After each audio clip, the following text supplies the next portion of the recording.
Genshin is better than HSR with giving us hot lolly. From Nahida, who's smashable in every way, to Diona, who is just the epitome of readability. With Riz.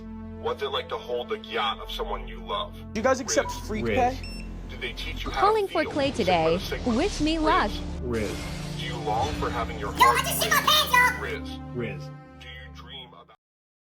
Hello there, Flip here, and today we're going to go back to some good old Genshin roasting. As we know, TikTok is a platform where pure and utter brain rot spreads. So let's see what happens when you combine that with the Genshin community, which is not that smart. But before we do that, hi! Furina and Cedrine are finally here, so if you'd like to save yourself some cash, then I'd like to announce the sponsor of today's video, Loot Bar. Loot Bar is a safe service I've been using for a few months now that allows you to buy primary gems at a 20% discount, only needing your UID and region. So if I just do this...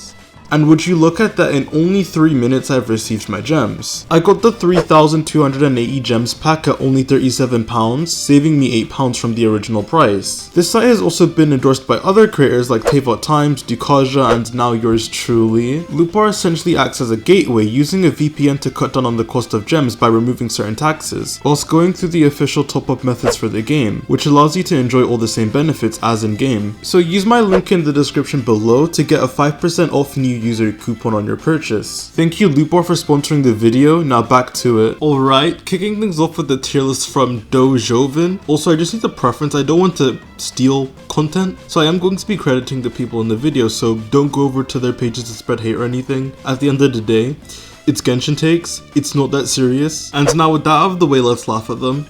And oh my god, here Lana and Jingcho S tier, but Furina S tier. The thing about tier lists is that the reasoning is more important than the placements, but these placements are so atrocious that no reasoning could possibly justify them. Like, Alhaitham is an amazing DPS, but what is bro doing above supports like Furina, Shev, Kuki, or Sucrose? Ayaka is also one of the strongest DPS in the game, if we were in 2.0. She should not be in the same tier as Hu Tao, Raiden, or Zhangling when freeze teams are a 1 in 10 chance of being viable, and even when freeze teams are viable, the power level of other teams and carries have caught up to and exceeded Ayaka, even under favorable scenarios. Oh god. I'm dying. Okay, let me try find any more sneaks. Yao Yao in S tier, 2 tiers above Baizu. But Baizu heals more quicker. They both apply about the same amount of Dendro from all fields, but if you cared about Dendro application, you run a double Dendro team anyways, so it doesn't really matter. Baizu also has mitigation through shields and much better supportive weapon options. He is kind of just an upgrade to Yao everywhere. I'm lost. You know what? I'm done. Let's move on. Speaking of Baizu, what am I looking at? From Mr. Presetti, we have this beautiful image of all the supports in Genshin in a Venn diagram of their traits, and as we can see, Baizu does everything, therefore he is the best support in Genshin. I know people have contention with calling Baizu a shielder as it breaks in one hit, but calling him a buffer is outrageous glaze and arguably even worse. This is a single target buff for only the on-field unit, so on Hyperboom or Burgeon teams, assuming you're using an off-field trigger, you're getting close to 0 value from it, as you can quickswap to get some of the buff on your trigger, but it's still not that much. And then on Quicken teams, it's around a 3% damage increase, which is the same as a single crit roll, so yeah. The only scenario in which this buff is useful in is Quick Bloom teams, as that means your on-field unit will take advantage of both the Quicken and Bloom buff, and that is quite nice, but overall it's kind of ass. Also, going back, some of the things on this diagram are just wrong. I'm gonna sound like such a nerd, as if I don't already, but both Toma and Diona buff at C6, Goro heals at C6, Layla buffs with C4, and there are probably some others I'm missing, which if I am, let me know in the comments. I need the engagement. All this to say, just because a character can do a lot of things, that doesn't make them good. Like Diona, she heals, shields, can buff EM, and is very good at holding Fav with her multi-hits, yet no one uses her despite the amount of things she can do. Even within cryo teams, you rather just have Shenhe, who is more offensively impactful than Diona, or Charlotte, who synergizes better with Furina teams. But that's enough of the sickly, dying old man, let's march on. Hey, Kaylee. Ow. This video is from someone called Ryan, and they made a video on the best 4 stars in which there's only one thing I'm looking for here. Okay. Yep, perfect, wonderful video. Next. Wait, I can understand Bennett, Zhangling, and Jingcho. That's 3 characters. Who's above her? Build number 4 Shinobu.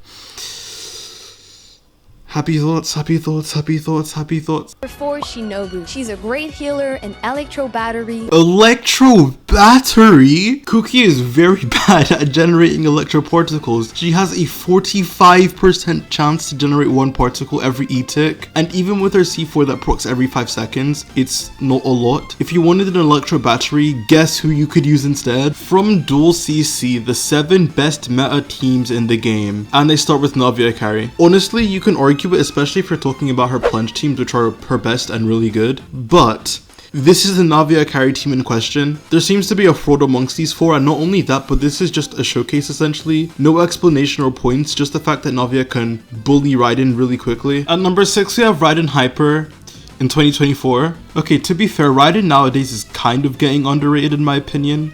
She's still a good... What, is that a fly? She's still a good on-fielder, but most of that value comes from the fact that she has infinite interruption resistance and she can enable good off-field damage dealers to help her, like in Chevru's teams or Raiden Double Hydro. And hell, if you want to use a Raiden carry team, just use Raiden, Bennett, Furina, Kazuha. Sarah is a really dated unit and Raiden teams have far exceeded the need for her. At number 5, Ayaka Freeze.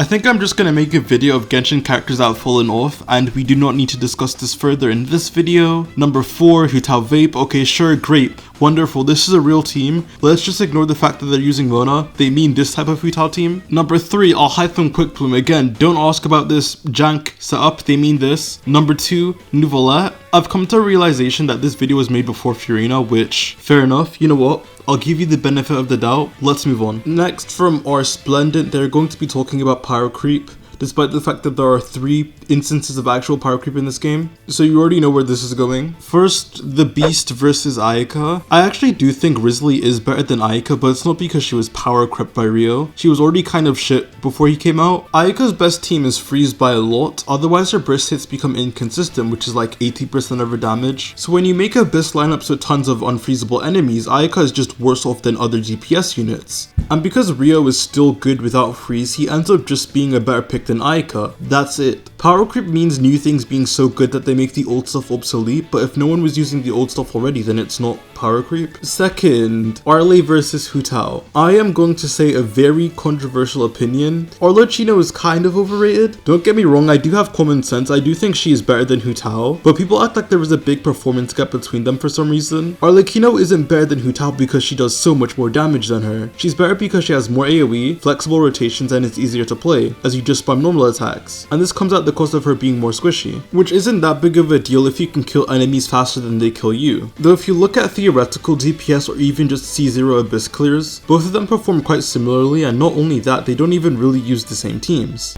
Besides using the same weapon, Arlecchino has more similarities to a character like Yoimiya, Klee, or Linny than Hu Tao, but no one ever compares them to Arlecchino. It's always Hu Tao simply because she is the most popular pirate DPS, and people love to rage bait. Me especially, I love making people mad, so I get it. Just like with Alhaitham and Raiden, give it 1 year and people are going to start calling Arlecchino and Nouvelette mid, even though the new DPS units are going to be at a similar level. DPS units just age poorly in the community's eyes. I'm probably going to make a video on it eventually. Sorry for the tangent, but back on the post. Third. What? Why are we comparing Yulon and Nouvelette? Wow, the on-field damage dealer does more damage than the primarily off-field unit. Who could have foreseen this? What a surprising turn of events. Also, Nouvelette tops her is crazy phrasing. Yulon is definitely the top. Next, we finally have another video and it's from Now More ranking the standard banner units. Let's check it out.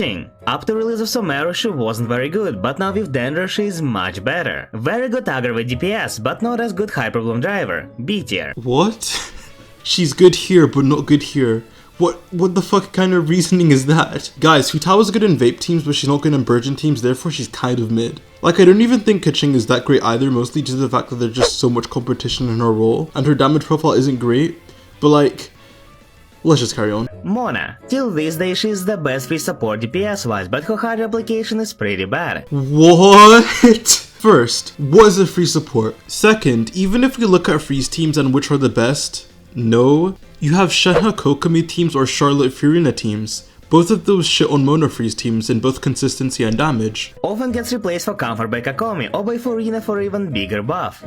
So you will explain that she isn't even the best. So what is this argument? Despite that, she is still a great support in right hands. A tier.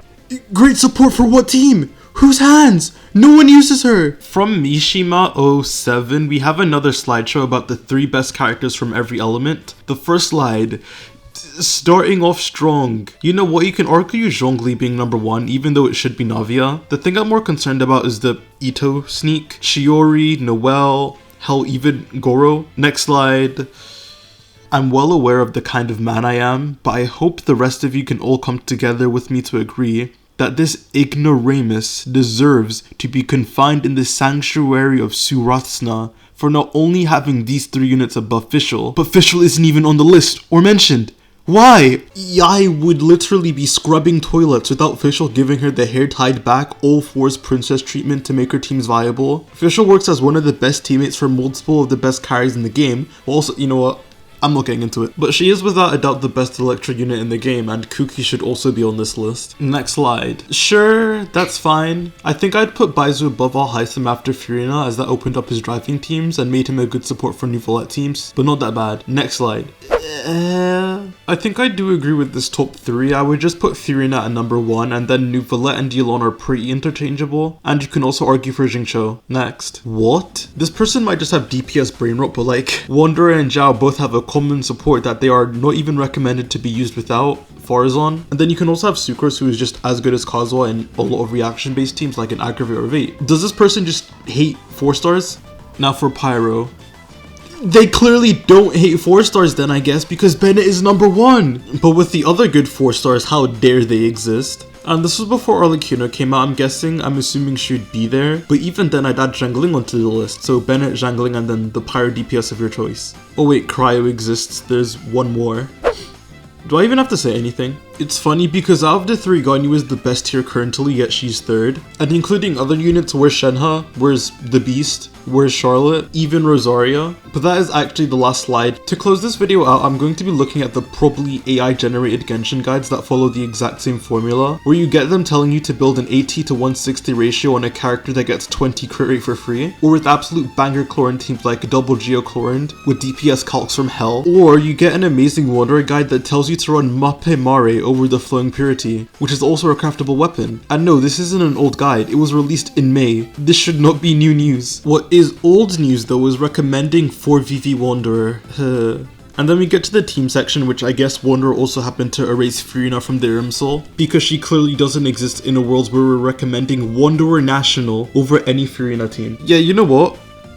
I'm done for today. Thank you guys so much for watching. If you enjoyed the video, make sure to like, subscribe, and comment your thoughts on the absolute state of Genshin TikTok, as I'd love to hear and respond to almost every single comment. Thanks again for watching, and I'll see you guys on the flip side. Peace.